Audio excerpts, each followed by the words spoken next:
Hey guys, just quickly before I get into the intro of the video, I've put some timestamps down below in case you're not interested in breeding and stuff like that. So if you want to just see my first battle, hit up the timestamps. What up, poker people? It's your boy Kazanmor here. It is episode 2 of Master Ball or Bust.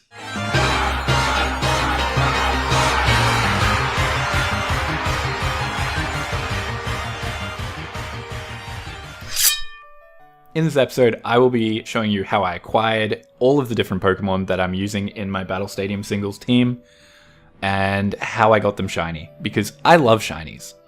And I just don't think that I could have gone through this if they weren't all shiny, except Urshifu. He does not have a shiny yet.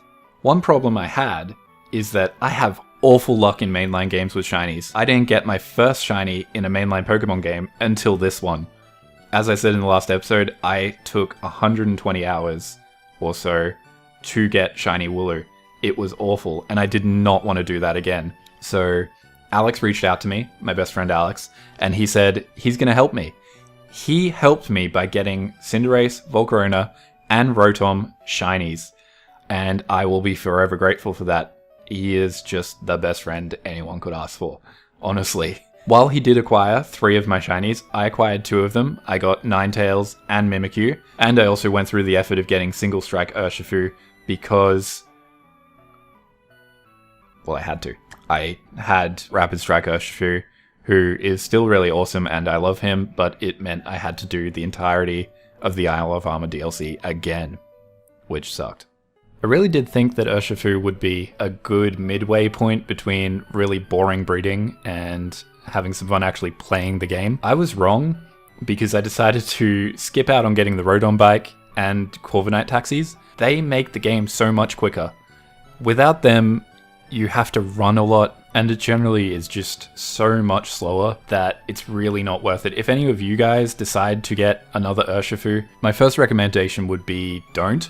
But if you're really set on your goal, my recommendation is get a Rotom Bike. It would cut down immensely on the time that you have to spend running around. And I honestly believe that an hour and a half of the 2 to 3 hours that I spent playing this expansion was running around. It was not good.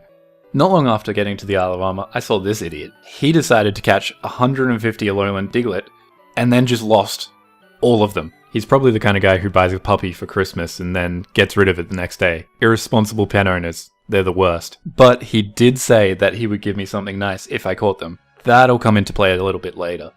Also, just in case you were wondering, I got Gmax Bulbasaur this time. I figured some people would ask in the comments, and yes, this is totally a Madrybread ripoff. If you're angry at me for stealing it, post in the comments below. It's good for the YouTube algorithm. The next Pokemon I wanted to get was Vulpix, and this is where our friend, Irresponsible Pet Owner, comes in. Basically, if you find 20 of the Diglett that he somehow managed to lose on the Isle of Armor, he will give you an Alolan Vulpix that knows its hidden ability, Snow Warning. After I got my hands on my first Vulpix, it was time to start breeding. This was an especially long process as it needed 2 egg moves, Freeze Dry and Moonblast, and I really wanted it to be in a Moonball, which required some nuanced breeding. My first goal for Vulpix was to teach it Freeze Dry, which required me to catch an Ice-Q on Route 10. This was super tedious, as Ice-Q has a 2% spawn rate. The B-roll for this took 42 minutes to record. On top of that, there were armies of Mr. Mime bouncing around, just ready to mess up my day. What a terrifying experience this was. Luckily, Moonblast was much easier to come by. I managed to find a Popplio that I received in a surprise trade, and used Candy to level it to 33. Even though Ice-Q was such a pain to get, the most tedious part of the breeding process was getting a male in a Moonball. Vulpix has a very low 25% male-gender ratio, and on top of that there's a 50-50 chance that the Moonball would be passed down. At one point I hatched 12 female Pokeball Vulpix in a row. Once the prep was finally over, I got to shiny breeding, and this is where my awful mainline luck shined through. Shined. 300 shinyless eggs went by when I got a text from Alex saying that he had hatched his 3rd shiny. He managed to hatch all 3 shiny Pokemon before I had even found my first. At around the 650 egg mark, I really started to rethink all this. Maybe I didn't need a shiny Ninetales, but it looks so cute. No, I had to have it. And that's when the first shiny came. I was racked with excitement. I was so excited I didn't even remember to record my shiny. But unfortunately, it didn't have its hidden ability, so it was back to the drawing board. After that crushing defeat, I decided to go a different route and moved on to Mimikyu for a bit. Let's see how that went. Saying Mimikyu was easier than Vulpix would be the understatement of the century. I started by trading a Porygon 2 that I hatched. Well, I hatched a Porygon and then evolved it for a Safari Ball Mimikyu on the Pokemon Home GTS. Then I just had to level up a Ghastly to teach it the egg move Curse. And before you know it...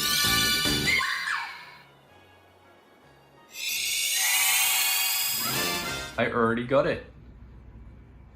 I only took like... Put that far away. I already took like... It was like 30 eggs, or maybe 40 eggs. It was so quick, which feels so good after 600 eggs of Vulpix. And it still didn't have its hidden ability. So I went on to this, hoping to get a break from Vulpix, but I guess I'm straight back to Vulpix. In the interest of time, I'll just say that I spent 10 to 12 hours on getting a second shiny Vulpix. It took about 1,200 eggs to achieve, which is ridiculous.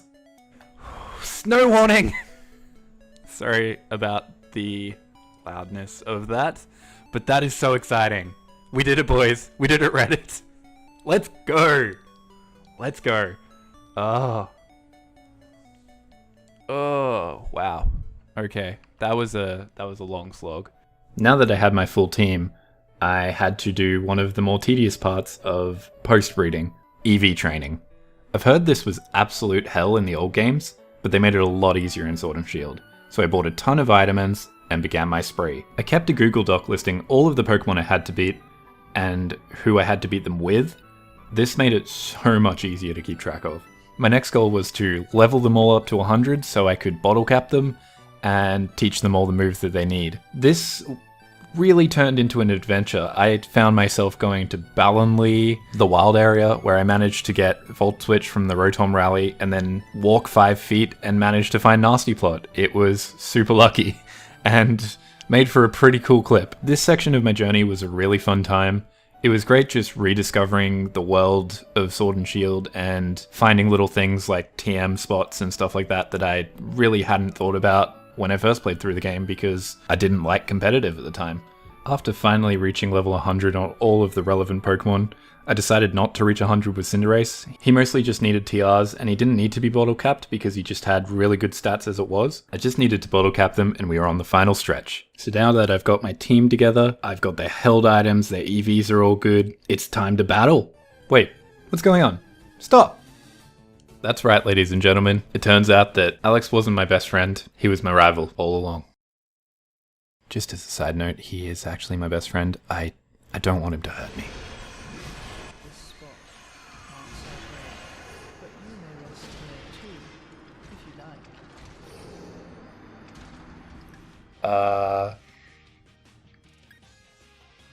I'll let him decide because I don't know what that means. Hang on, let me just center myself in frame here. Whew. I hope everything's going okay with everything looks like it's going okay. Sword is deciding battle rules. I think we'll be doing Season 5 battle rules. I guess that's what it would be. Whew. I don't know why I'm nervous because this is like just a friendly game, but think of it like this. I am Ash and he... maybe over here. He is Gary. He has ceased being my best friend, and at this point, he is now my rival. Participating team. Party. Yes. Step 1, check. Battle music. Where's tournament? Tournament. That's what all of the pros use. So, let's do this. Let's do this, boys. Get into it. Let's go! Okay, so what has he got? He's got a Grimmsnarl, Espeon, Chloritza, Pyukumuku, Appleton, and Obstagoon. I don't know what counters anything good or anything, so I'm just going to go with what I've been doing. I've been in the Battle Tower, I've been using Ninetales as my opening, Get that hail in there. Yeah. Get that hail. Throw up Aurora Veil. That's what I'm going to try and do here. Let's see here. It's got a lot of water. So Cinderace is probably not a good pick, I don't think. I think he's got a lot of physical defense. I might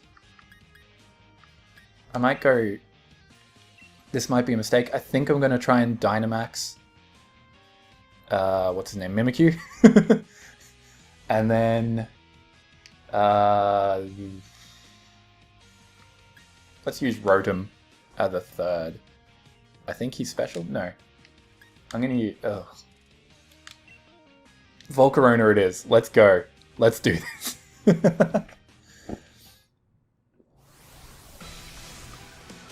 Okay.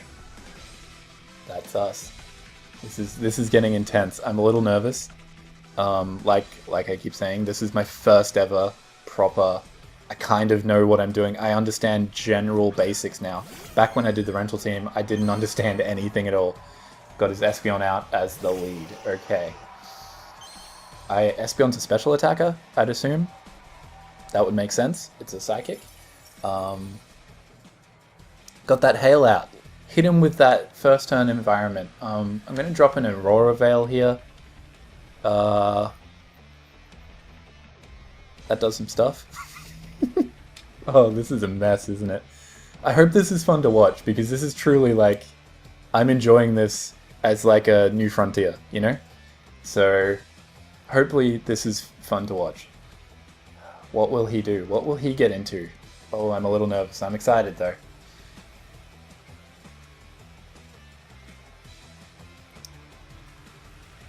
Might cut this bit out because I'm not saying much. He used Trick. I don't know what that does. I don't know what that does. Switched items. Choice Scarf. Oh! Choice Scarf.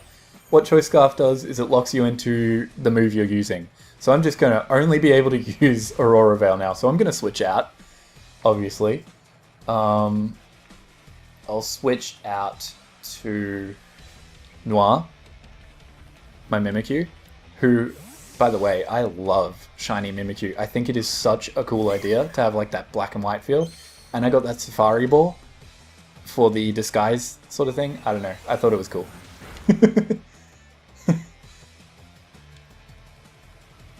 Okay, his disguise is broken, but that's fine. I'm going to hit him with a Phantom Force, because that's all I really know what to do. Oh, should I have Dynamax there? Maybe I should have Dynamax there. I did say that he would be my Dynamax Pokemon, so I think that I should have Dynamax there. That's fine though. We'll hit him with the Phantom Force, and then... Oh no, why didn't that do any damage? That's meant to be super effective. Ugh. Oh no. Maybe I should have cursed or something? I don't know. Oh wow. I wonder what he's using. Oh no, I'm an idiot. That was hail. That was hail.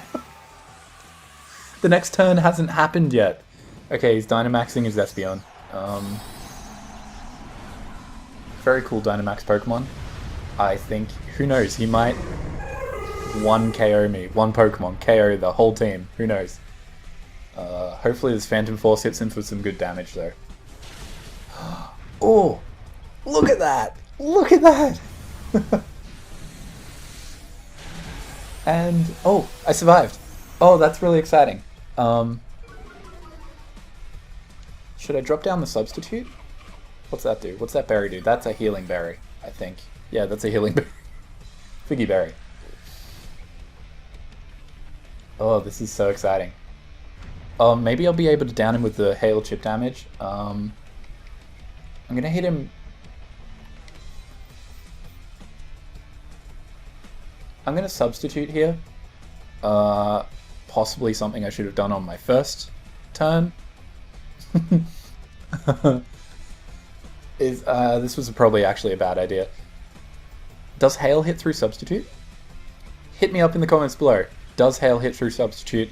Obviously I will know in the next minute, but do it anyway. I really want to encourage everyone watching this, if anyone is watching this.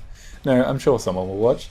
I want to encourage you, if you're not... Like, I get really quite bad anxiety when it comes to online gaming. I've been trying to work on it because I love games. I have a degree in video game design. And... Did my substitute die? I don't know what happened there. Maybe I shouldn't talk while I'm playing. I'm gonna hit him with the Phantom Force again. So sorry about that. I want to encourage you to maybe take this journey with me into the world of online gaming. This is just a one-on-one game, so this obviously causes less anxiety, but still it's there, you know. Obviously this one in particular, it's just playing a game with my best friend. But when I get in there to the actual ranked system, I'm going to be nervous. I'm going to have that anxiety in there, and I'm trying to overcome that, and I'm hoping that maybe I can help some people by showing that it's possible to be a complete beginner.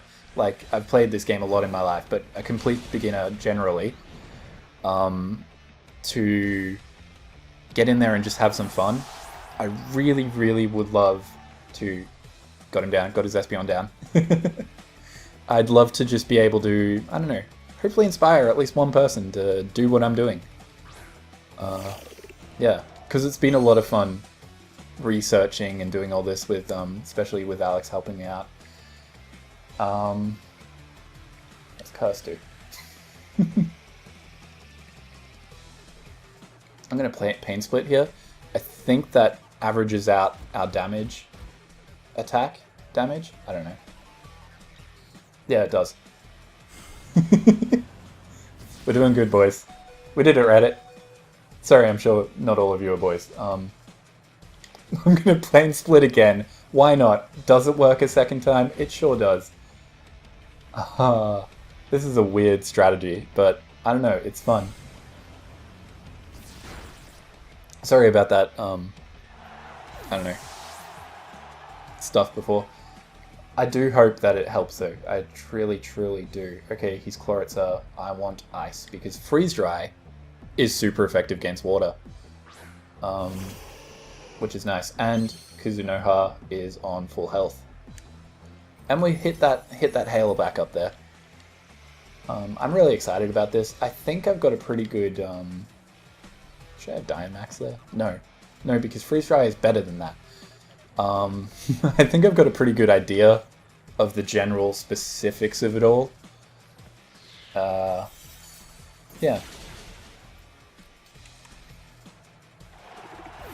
Okay, that took down his Chloritza. I'm pretty excited about this. I'm doing pretty well, I think. What's Smith? Smith is Granny Smith apples. Wow. I love that. He's a grass dragon type, which could be a problem, but I have Starfall. So I'm going to max here. I don't know if maxing Ninetales is the best idea, but why not? I think it's a pretty good play because it is half Fairy. And Fairy's good against Dragon. I don't think Dragon can actually damage Fairy at all. I'd have to look at that. Like I said, probably in the first video, I don't remember my weakness chart. And I've been playing this game since I was 7 years old, so it's just not something that sticks with me. So I have constant trouble. Boom! Nice! That's pretty good. Oh wow, that's exciting. You might have heard my foot rub against my chair there. I did not fart, I promise you. Wow, that was a very childish joke. I apologize. Okay, let's get in this. What's Recycle do? Found a Citron. Oh, okay. So that just gets the berry back. Cool. Smith Ripen.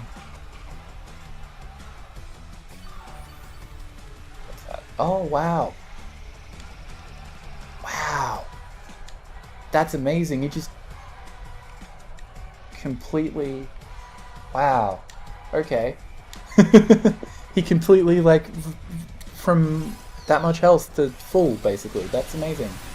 And I downed him. Wow. This team is awesome. Wow, that was really exciting. That was a really fun match. I think I played really well. Yeah, I think I played really well. With my first rival battle down, it was time to head off to Viridian City. Wait. Did I lose a dimension? Anyway, that's it for this episode of Master Ball or Bust. Thanks so much for watching. I'm really excited to continue my journey onto Master Ball rank. Please like, comment, and subscribe, and I'll see you in the next one.